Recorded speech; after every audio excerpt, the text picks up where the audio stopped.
আমি বাবাকে বললাম আমার সব ফ্রেন্ডরা ঘুরতে যাচ্ছে, আমিও যাব।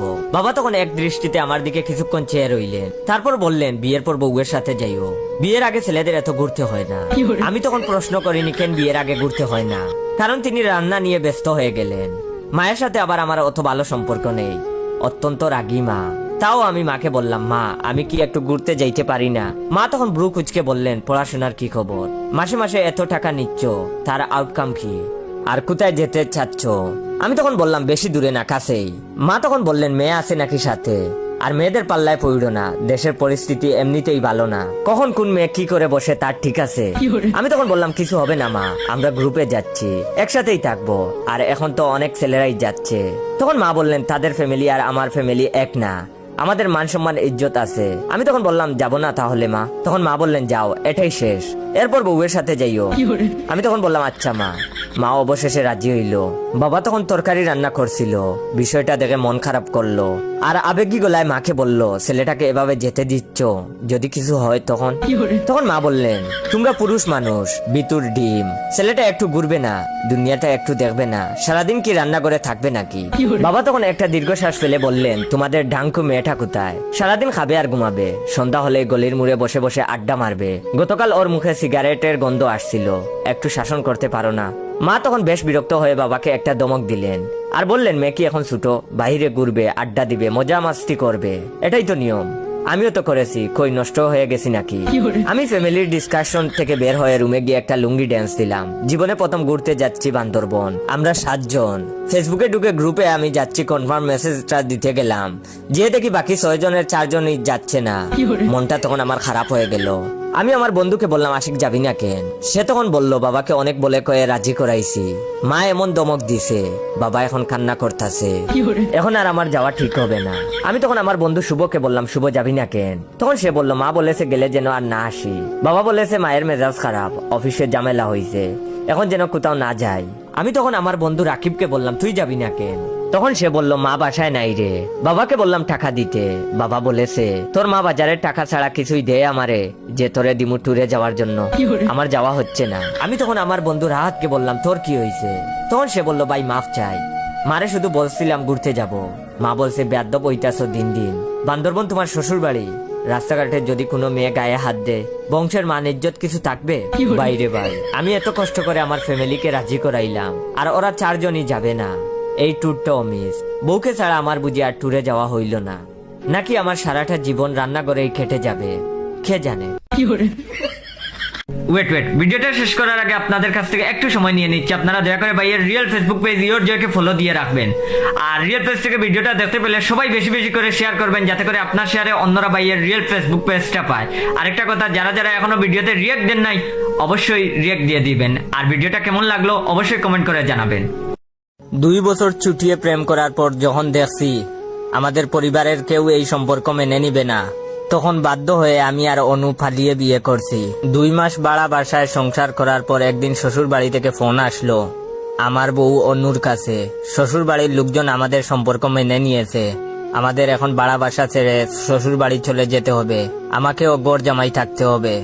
বউকে প্রচন্ড ভালোবাসি, তাই গড় জামাই থাকতে আমার কোনো অসুবিধা ছিল না, আমাদের আলাদা বাড়িতে থাকতে দিছে। শ্বশুর বাড়িতে কয়েকদিন থাকার পর একদিন বউ বলল আমাকে রান্না করতে। বউকে মারাত্মক ভালোবাসি, তাছাড়া মেয়েটা আমার সাথে আমার উপর ভরসা করে নিজের বাসা থেকে পালিয়ে এসেছিল, তার যেন কোনো কষ্ট না হয় সেদিকে আমাকে খেয়াল রাখতে হবে, তাই রান্না না পারার শর্তেও রান্না করলাম। মানচিত্রের মতো রুটি বানিয়েছিলাম, বউ রুটি হাতে নিয়ে হাসতে হাসতে মজা করে রুটি দিয়ে আমার মাথায় বাড়ি দিয়েছিল, এত শক্ত রুটি হয়েছিল যে আমার মাথা ফেটে গেছিল। যাক, সেই সব কথা। এভাবে বেশ কয়েকদিন যাওয়ার পর বউ বলে কাপড় ধুইতে ভালো লাগে না, কষ্ট হয়, ওয়াশিং মেশিন লাগবে। আমি এনে দিয়েছি। অনু ইদানিং প্রায় বলে রান্না করতে তার ভালো লাগে না, কষ্ট হয়। প্রতিদিন এমন কথা শুনতে শুনতে আমার বিরক্ত এসে গেছে, অলস হয়ে গেছে। অনুর কষ্ট কমানোর জন্য অনেক ভেবে চিন্তে একটা উপায় বের করলাম। বউয়ের কষ্ট কমানোর জন্য বউকে না জানিয়ে আমি সুমাইয়া নামের একজনকে বিয়ে করে বউকে সারপ্রাইজ দিতে বাসায় নিয়ে এসেছি। সুমাইয়ার সাথে পরিচয় করিয়ে দেওয়ার পর অনু পরপর 3 বার ফিট হয়ে গেছে। তারপর আমার প্রথম বউ অনুকে বুঝালাম, তোমাকে মারাত্মক সেই লেভেলের ভালোবাসি তো, রান্না করতে তোমার ভালো লাগে না বলে আরেকটা বিয়ে করছি, যেন আমরা 3 জনে মিলে বাসার সব কাজ করতে পারি। তাতে তোমার কষ্ট কিছুটা কম হবে। অনু কি জানি কি মনে করে সুমাইয়াকে নিয়ে আমাদের রুমে নিয়ে গেছে। এরপর 3 দিন থেকে অনু আর সুমাইয়া লুডো খেলে, আর বাসার সব কাজ আমি করি। রাতে ওরা দুজন ঘুমায় এক খাটে আর আমি সোফায়। কাজ করব না বললেই দুইজন একজুট হয়ে আমাকে মারে রে ভাই। ভাবতাছি আরেকটা বিয়ে করে ওই বউয়ের সাথে থাকবো, কিন্তু ভয় লাগতাছে সেও যদি অনু সুমাইয়ার জুটে চলে যায়। এই অবস্থায় আমার করণীয় কি? এখন আমি কি আরেকটা বিয়ে করতে পারবো?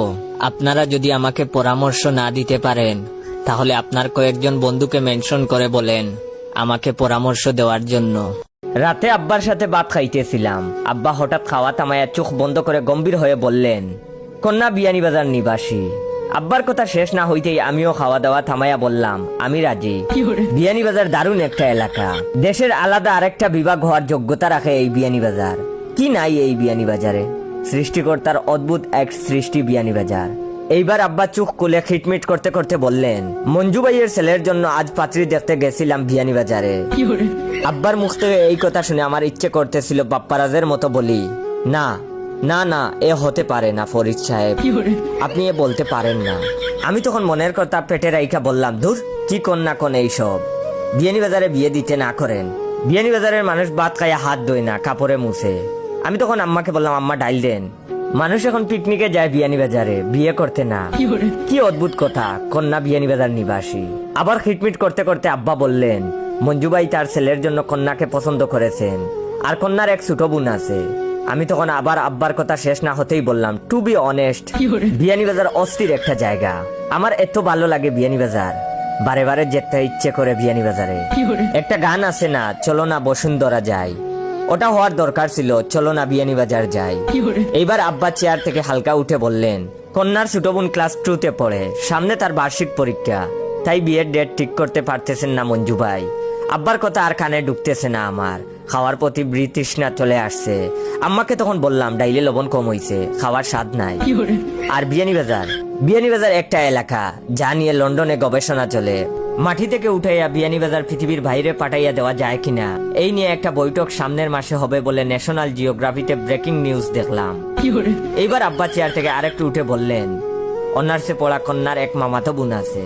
আব্বার মুখ থেকে কন্যার মামাতো বোনের কথা শুনে আমি তখন বললাম, তবে যাই হোক আব্বা, টু বি অনেস্ট।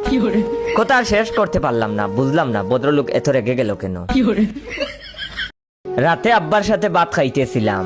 আব্বা হঠাৎ খাওয়া থামায়া চোখ বন্ধ করে গম্ভীর হয়ে বললেন, কন্যা বিয়ানীবাজার নিবাসী। আব্বার কথা শেষ না হইতেই আমিও খাওয়া দাওয়া থামাইয়া বললাম আমি রাজি। বিয়ানীবাজার দারুণ একটা এলাকা, দেশের আলাদা আরেকটা বিভাগ হওয়ার যোগ্যতা রাখে।